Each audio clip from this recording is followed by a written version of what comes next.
जाओ वैसे। इसलिए समय के बात को समझते हुए जीवन को चलाना है। ये नहीं समझ लेना है कि नहीं रुपया पैसा ही सब कुछ है, उसी को देख देख के जी रहे हैं, कुछ नहीं, ये काम नहीं आएगा। मैंने पहले से बताया, 1 लाख रुपया दे करके अगर तो किसी कोठरी में बंद कर दिया जाए और 1 महीना बाद निकालेंगे वापस तो 1 लाख रुपया वही है बंद, तो क्या जीवित रह सकते हैं?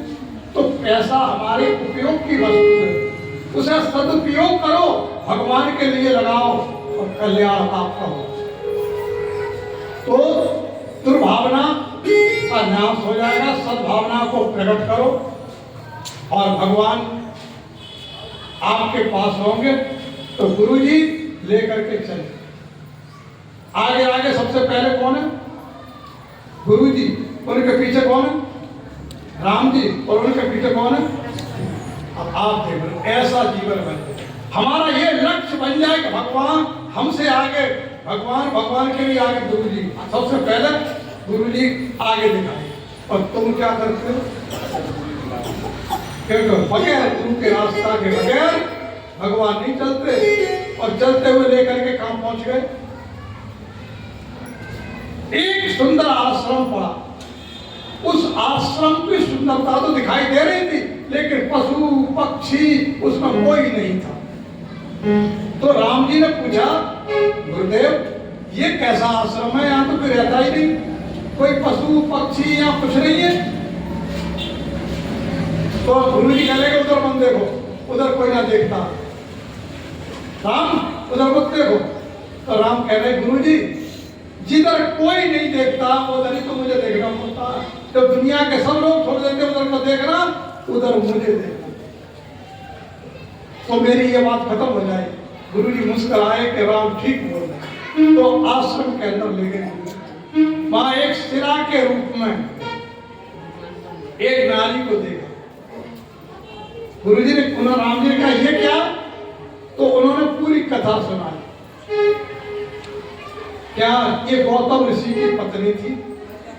गौतम ऋषि की पत्नी थी और इंद्र ने छल कर दिया। अच्छा, पूरी कथा सुनी राम ने। तो राम ने कहा कि इंद्र ने छल कर दिया। बोले हाँ, पूरी बात बताओ। तो फिर पूरी कथा सुनाई। तो लक्ष्मण जी कहने लगे कि ये तो गुरुजी आप बार बार उसकी व्यथा सुना रहे हो। राम जी भैया कह रहे हैं कि कथा सुनाओ, तुम व्यथा सुना रहे हो कि वो कैसे परेशान हुई, ऐसा ऋषि ने ऐसा किया वैसा, ये तो उसकी व्यथा हुई। गुरु जी कहने लगे सुन कौन रहा है? इस व्यथा को सुन कौन रहा है? बोले राम जी। बोले लक्ष्मण, जिसकी व्यथा को, जिसके दुख को भगवान सुनने लगता है वो व्यथा नहीं रहती, फिर क्या बन जाती है? कथा। और जितनी व्यथाएं हैं किसी भक्त पर तो टकरा के निकली है, वही कथाएं हैं। तो कौन? उससे अहल्या से पूछा गया। राम जी ने चरण को अपने को स्पर्श कराया और वो एक सुंदर नारी के रूप में आई, लेकिन सर नीचे कोई थी। राम जी ने कहा कि अब जो सर झुकाए बैठी है, ऊपर उठा। तो वो लोग, उन्होंने कहा कि ऐसा क्यों हुआ तेरे जीवन में? तो बोले महाराज, हे भगवान, मेरी क्या खता है इसमें? मेरे पति का रूप बना करके कोई आ गया और उसने छल कर दिया, तो मेरी क्या खता? बोले राम जी ने कहा तेरी खता, इसमें तेरी कमी है। बोले मेरी क्या कमी है? बोले तेने इसका आकलन नहीं किया। तू कितने दिन से ऋषि गौतम के संग रहती है? बोले महाराज मैं तो सैकड़ों साल से बीत गए। बोले सैकड़ों साल से बीत गए, इसका नियम कानून क्या था? ये गौतम था, संयमित ऋषि था, टाइम से उठना, टाइम से खाना, टाइम से सोना इसका जीवन था। तू कहाँ रहती थी? संग नहीं रहती? बोले हाँ महाराज। टाइम के इधर ये खाना खाता? बोले नहीं। टाइम के इधर ये गंगा नहाने जाता? बोले नहीं। टाइम से उठ करके गंगा नहाने जाते थे। बोले तू क्यों नहीं पूछ पाई कि आज क्या बात है तो तुम लौट के आ गए? तो तुम तो रोज हजारों साल से गंगा नहा रहे हो, रोज जाते 4 बजे उठ करके, आज क्या कारण है लगे, क्योंकि ऋषि गए गंगा के लिए और इंद्र ने बनाया भेष ऋषि का और घर में आ गया। बोले तेरी गलती। तो वहां पर अभय दान भगवान ने दिया उसके लिए, और उसके बाद आगे बढ़े। तो यहां पर अब अहिल्या है, गौतम है, आज भी अहिल्या। अहिल्या है कौन? इंद्र है कौन? ये हमें समझना है। हमारे आपके पास इंद्र भी है, अहिल्या भी है, गौतम भी है। हमारी जो आत्मा है ये नियम कानून पर चल रही है, सही तो गौतम ऋषि है, ठीक है। और हमारी बुद्धि जो है ये अहिल्या है। ये बुद्धि नीचे उतर करके, छल कपट में पड़ करके नीचे को उतर आती है भोग विलास के लिए, इससे अहिल्या कहते हैं। और जब ये ऊपर उठती है तो ये गौतम की पत्नी बन जाती है। तो हमें अपनी बुद्धि का विकास करना, और ये बुद्धि का विकास होगा कब? हमारे अंदर के पाप दूर होंगे कब? जब चरण होंगे रघुराई के और उनके चरण पे हमारा ये मस्तक होगा, और तब हमारा जो है शरीर है पवित्र हो जाएगा। और आप गौतम से की स्त्री बनकर के आप अहिल्या बन जाएंगे। और फिर इतना होने के बाद मैं जो नाम लूंगा उनको ध्यान में देना। अहिल्या भी समाज में पतित हुई, द्रौपदी भी पतित हुई। द्रौपदी का नाम आपने सुना? पतित हुई कि नहीं हुई? उस पर भी लांछन लगाए गए, अहिल्या पे लगाए गए, द्रौपदी पे लगाए गए, तारा पे लगाए गए। तारा, तारा कौन? बाली की पत्नी। बाली पे पत्नी पे क्या लगाया लांछन? बाली की पत्नी को आगे चल करके, बाली को मरने के बाद तारा को सुग्रीव ने अपना लिया, अपनी पत्नी बना लिया। अहिल्या, द्रौपदी, तारा और कुंती। कुंती भी समाज में, मालूम कुंती के विषय में? अहिल्या, द्रौपदी, तारा, कुंती और मंदोदरी, इसको भी समाज ने ठुकराया, क्योंकि मंदोदरी ने आगे चल करके विभीषण से शादी कर ली। अब लेकिन संत क्या लिखते हैं वो आपने नहीं पढ़ा। संत लिखते हैं कि देवी अहिल्या, देवी महारानी अहिल्या, द्रौपदी, तारा, कुंती, मंदोदरी धन्या। और ये प्रभु की परम अनुग्रह भाजन पावन ये पांचों कन्या। 5 कन्याओं में नंबर आता है इनके लिए। तो तुम जिनको खराब मानते हो ना, भगवान ने अच्छा माना है। तो सारा खेल भावना का। और जब ये आगे बढ़ करके चले, गुरु जी आगे जा रहे हैं, राम जी पीछे जा रहे हैं, लक्ष्मण जी जा रहे हैं, चलते चलते उधर जनकपुरी की तरफ जा रहे हैं। अहिल्या से जब पूछा कि तू इस तरह क्यों बैठी रही, अहिल्या ने कहा मैं जानती थी एक दिन राम इधर से निकल के जरूर जाएंगे, मैं इंतजार करती रही। जो इंतजार करता है उसको फल मीठा जरूर मिलता है। तो चलते चलते राजा जनक के यहाँ पहुंचे। राजा जनक जो थे गुरु जी का सम्मान करने के लिए हाथों में माला वगैरह लेकर के ब्राह्मण मंडली को संग लेकर के आए। उन्होंने विश्वामित्र को प्रणाम किया, और जैसे ही विश्वामित्र को प्रणाम किया तो जनक कौन थे? जनक के लिए क्या लिखा जाता है? विदेह। विदेह का मतलब क्या? जो बिना देह का है, तो देह नहीं थी, यानी देह के ज्ञान से ऊपर उठ गए थे आत्मा के ज्ञान में। आत्म ज्ञानी वो विदेह कहते हैं। आत्म ज्ञानी विदेह, जिन्हें भगवान का इतना ज्ञान था। और जैसे ही उन्होंने देखा, किसे देखा? जिसके बगैर देह नहीं रह सकती, वो सामने देखा। गुरु जी को तो प्रणाम कर लिया, लेकिन राजा जनक की नजर किस पर पड़ी? राम जी पर, जो सबकी देह को चलाने वाला है, जो सबके अंदर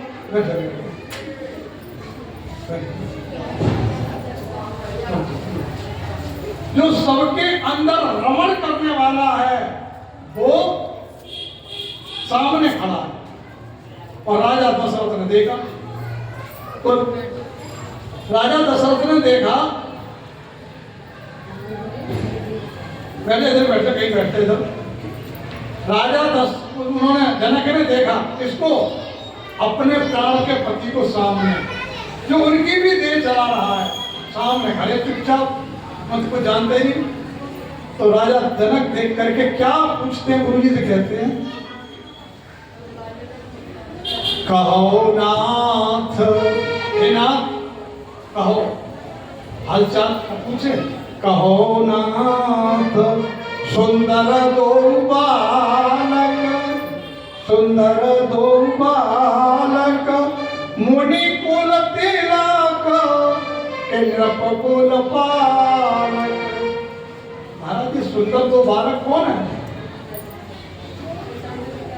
अब अपने आप कह रहे गुरु जी से कि मुझे ऐसा लगता है कि मुनियों के तिलक तो नहीं है, तिलक ऋषि मुनियों के तिलक, जिनके चरणों की रज को मस्तक पर धारण किया जाता है, वो तो नहीं है।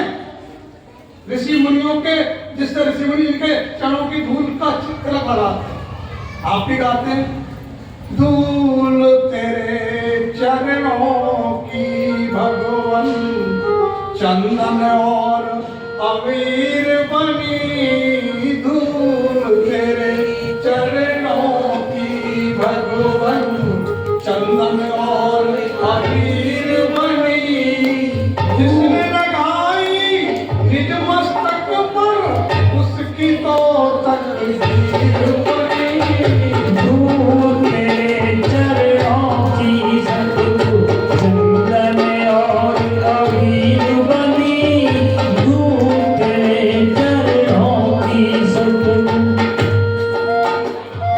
जिसने लगाई रज मस्तक पर उसकी तो तकदीर बनी, धूल तेरे चरणों की सतगुरु, चंदन और अबीर बनी, धूल तेरे चरणों की सतगुरु। इसलिए हम लोग चंदन लगाते हैं और हमारी माता बहन बोल खरीद लाती है लाल रंग, और माथ लगा कर क्या कहते हैं, उसका आग है।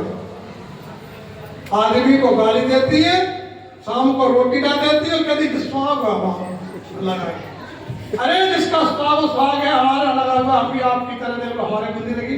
एक गुरु महाराज के चरणों की रज है, इसके लगने के बाद इसकी आंख खुल जाती है, इसमें बहुत ताकत है। आप लोग इसके महत्व को नहीं जानते। तो जैसे ही उन्होंने राजा जनक ने देखा कि ये ऐसा मालूम पड़ता है ऋषि मुनियों के जो लगाते हैं रज वो है, वही तो नहीं है, इन्हीं के चरणों की लगाते हो। गुरु जी चुप रहे। महाराज मुझे ऐसा मालूम पड़ता है राजाओं के पालने वाले तो नहीं है ये महाराजा। तो गुरु जी ने कहा हाँ तुमने ठीक पहचाना। तो राजा जनक के लिए तसल्ली हुई होगी या नहीं हुई होगी, आप ये बताएं। हुई होगी। राम ने कहा गया और यहाँ तो लक्ष्मण हम पहचाने जा रहे हैं, ये ड्रामा बचो, फिर ड्रामा रचिए, फिर भरा लेंगे। क्योंकि एक बार किसी ने ये पूछा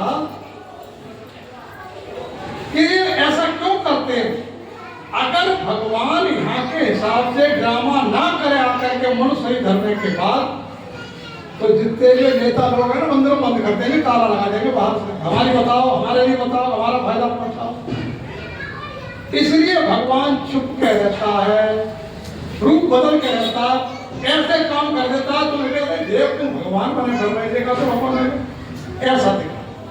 तो उन्होंने लक्ष्मण जी से कहा कि आपको थोड़ी सी चाल बदलो, यहाँ तो खोल खुली जा रही है, ठीक है।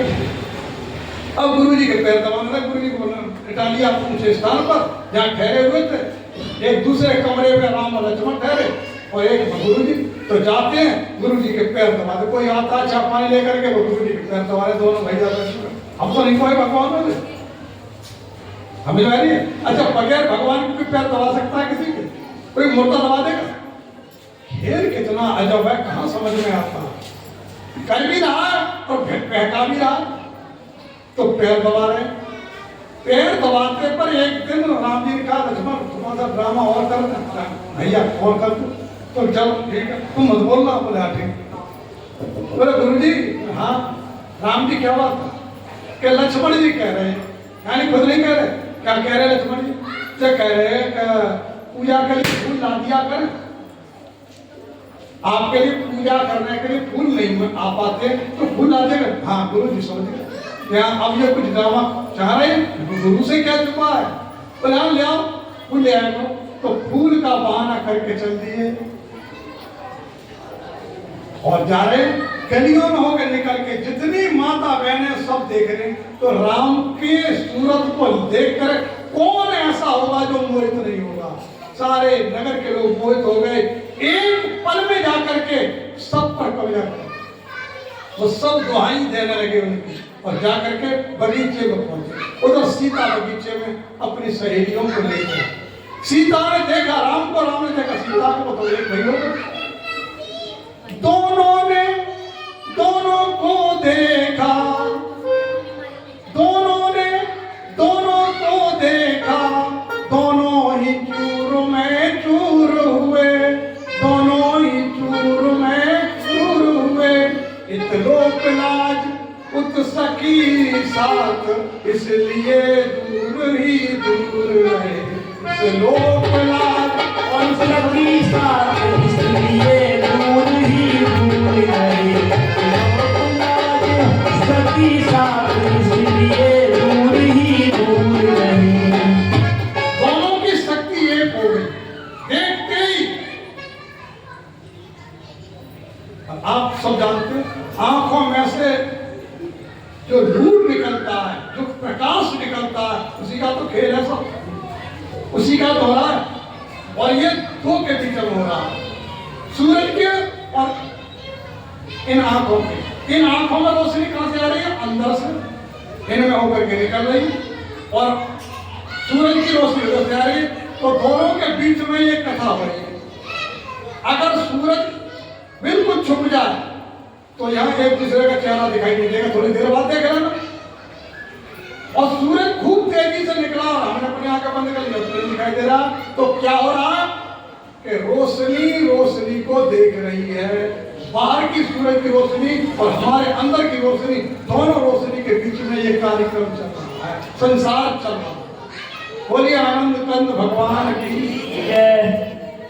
तो वही अब ये भजन करने लगी सीता। भजन में दर्शन हो गए ना, तो पहला भजन होता है पहला दर्शन। इस दुनिया में रहना है, डिग्री हासिल करनी है तो आपको पढ़ाई करनी पड़ेगी, तब डिग्री मिलेगी। और उस दुनिया में जाना है परमात्मा के यहाँ, तो पहले आपको डिग्री हासिल करनी पड़ेगी, तब जीवन भर पढ़ाई करेंगे। क्या आई समझ में? जीवन भर आपको पढ़ाई करनी पड़ेगी।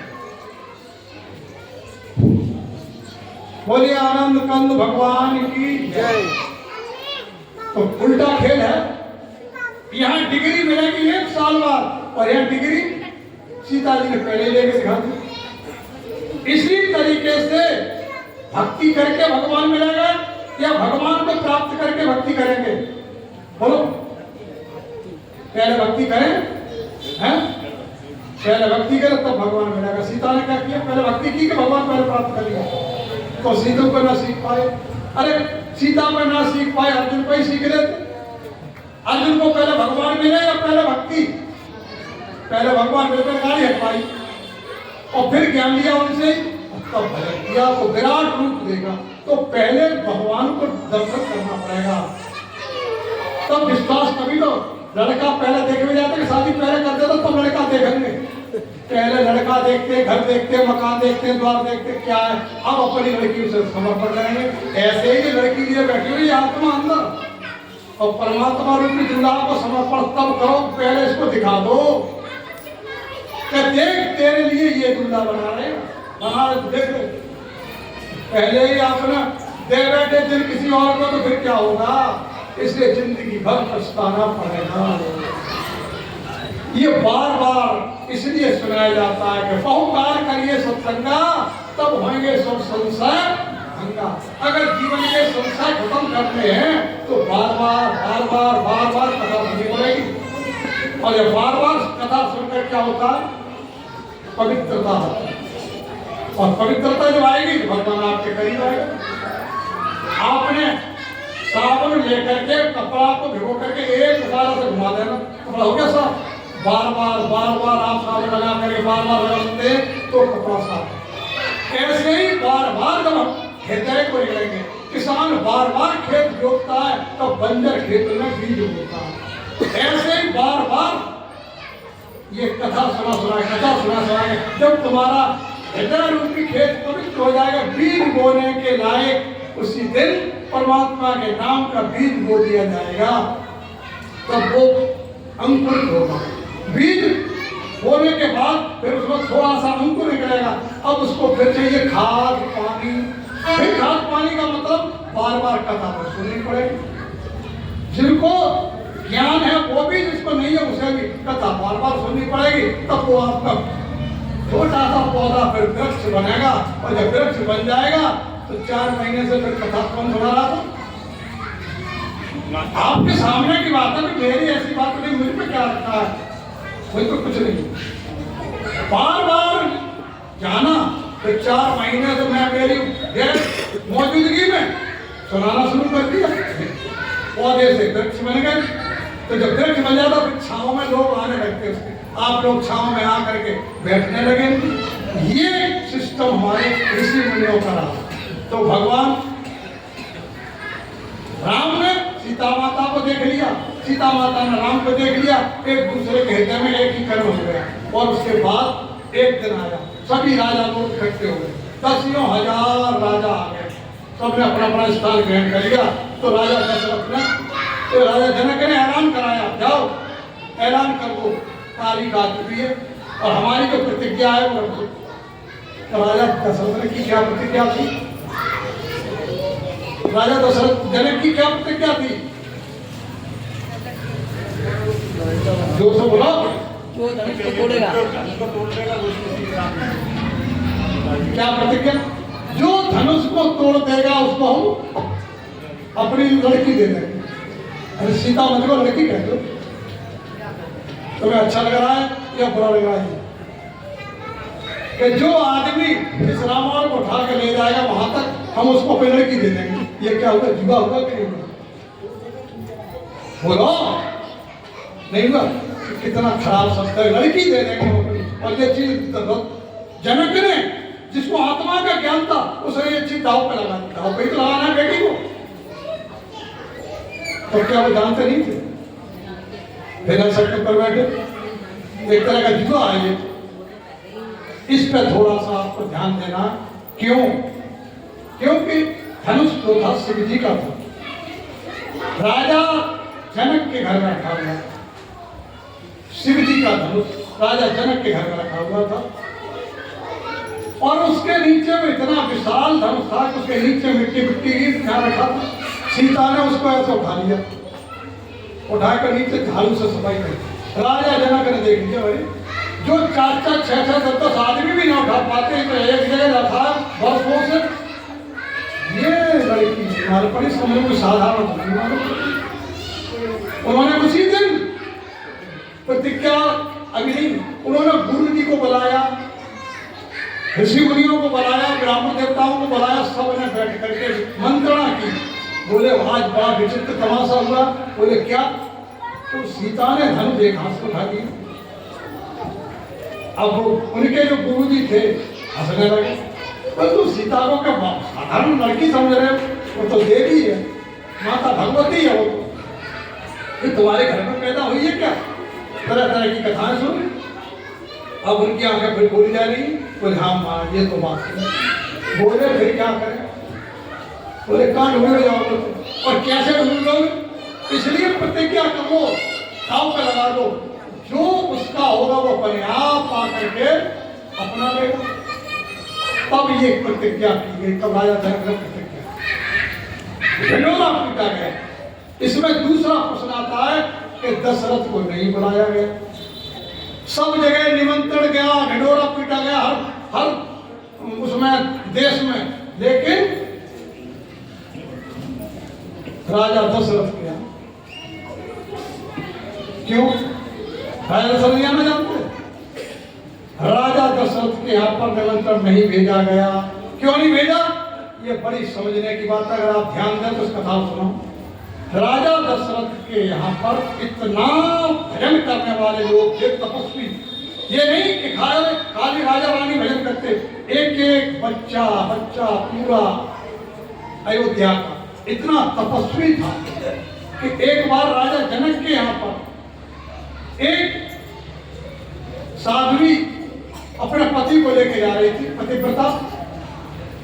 एक साधु का कमंडल रखा हुआ था, उसने उसका पैर लगा। साधु ने उसको श्राप दे दिया कि सूरज निकलने से पहले तेरा पति खत्म हो जाए। तो इसके मन में इतनी चूर है कि तू दिखाई नहीं तुझे देता। तो उन्होंने पति को तो उतारे महीने गिरिया बनने के सूरज निकलने तुम। और साधु में और पति को ताम भेड़ गए, सूरज नहीं निकला, अंधेरा का अंधेरा, अंधेरा का अंधेरा। राजा जनक के पास बात पहुंची। राजा जनक ने कहा मैं क्या करें? सारे ऋषि मुनि बुलाए, सब आए, कोई भी तरकीब नहीं चली। उस वक्त एक ऋषि ने आकर कहा कि महाराज एक तरकीब है। बोले क्या? कि तरकीब ये कच्चे घड़ा लिया गया, कच्चा घड़ा, और कच्चा धागा लिया जाए। कच्चे घड़े को कच्चे धागे में बांधकर जो ये कुआं है सामने, इस कुएं में जल निकाल करके जो छिड़क देगा तो सती की भी बात रह जाएगी, साधु की भी बात रह जाएगी और सूरज भी निकल। पूरी जनकपुरी में कोई आदमी, कोई माता बहन कोई नहीं मिला तो कच्चे घड़े तो जल भर। और जब वहां बात खत्म हो गई तो बात दूसरी जगह जाने लगी, तो बात अखबारों में जाने लगी, जैसे आप पढ़ते हो यूट्यूब पे जाने लगी दूसरी जगह। तो बात होते होते कहाँ पहुंच गई? राजा दशरथ के यहाँ अयोध्या में। तो राजा दशरथ मित्र थे जनक के। उन्होंने घर में जाकर खाना खाते पर कहा कौशल्या माता, कौशल्या। बोले हाँ महाराज, बात यह है कि मेरे मित्र को बड़ी मुसीबत है और कोई उस मुसीबत को दूर कर दे तब जाना। क्या मुसीबत है? मुसीबत ये है उन पर कि वो वहां पर अंधेरा अंधेरा, कोई कर ही नहीं पा रहा। कच्चे घड़े में बांध करके, वो कच्चे धागे बांध करके उस पानी जल छिड़क, और ये काम मुझे भरोसा है तुम कर सकते। तो तुम कैसे कर सकते हो? कहती तो थी। अब पीछे जाइए, आप जब वो शत्रुपा के रूप में थी तो 23,000 वर्ष तक तपस्या उसने की और कुछ भी नहीं मांगा भगवान पर। तो उसके अंदर कितनी बड़ी शक्ति होगी, समझ में आ रही बात? उस शक्ति को उपयोग में देवी तुम आज कर। बोले ठीक है महाराज, मैं आपकी शान रखूंगी। अब आप देखिए वो तैयार होने लगी। जैसे आप तैयार होते हैं, चलो कथा का टाइम हो गया, तैयार साड़ी फाड़ी बोलो, वो तैयार हो रही थी। और उसी वक्त उसके घर में सफाई कर्मी जो होती है, मेला साफ करने वाली बहन, वो आई। बोले दीदी आज तो कहीं बाहर जाने का प्लान बन रहा है। बोले हाँ, कहाँ जा रही हो? उन्होंने बात उसे सुना दी। ऐसा बात राजा जनक के यहाँ और वहां में जाए। अरे दीदी काहे को तुम परेशान हुई? काम तो नहीं करिए। कौन कह रहा? इतने छोटे लेवल की जो मेला साफ करने वाली है, वो कह रही इतने छोटे कामों के लिए तुम जाओगी वहां? तो नहीं करिए। थोड़ा सा मन पूरा लगा के देखो कि उस जगह के लोग कितना भजन करने वाले होंगे। अरे मेला ढोना अलग बात है, लेकिन भजन करना अलग बात है। भजन करने में मेला ढोने वाले का कोई रोल नहीं है। हरि को भजन सो हरि को। तो उसने इतना भजन किया मेला साफ करने वाली में कि उसने माता कौशल्या को जाने से रोक दिया। बोले काम में करें। तैयार होकर के राजा दशरथ को प्रणाम किया। अगर आपकी आज्ञा हो तो मैं चली जाऊंगा, लेकिन परिचय दे देना अपना। वहां राजा दशरथ का परिचय दे देना और बाकी आज्ञा ले लेना। बोले ठीक है। अब भैया मरीज तो था बहुत तनाव, डॉक्टर कोई फेल था। अब तो कैसा डॉक्टर मिला?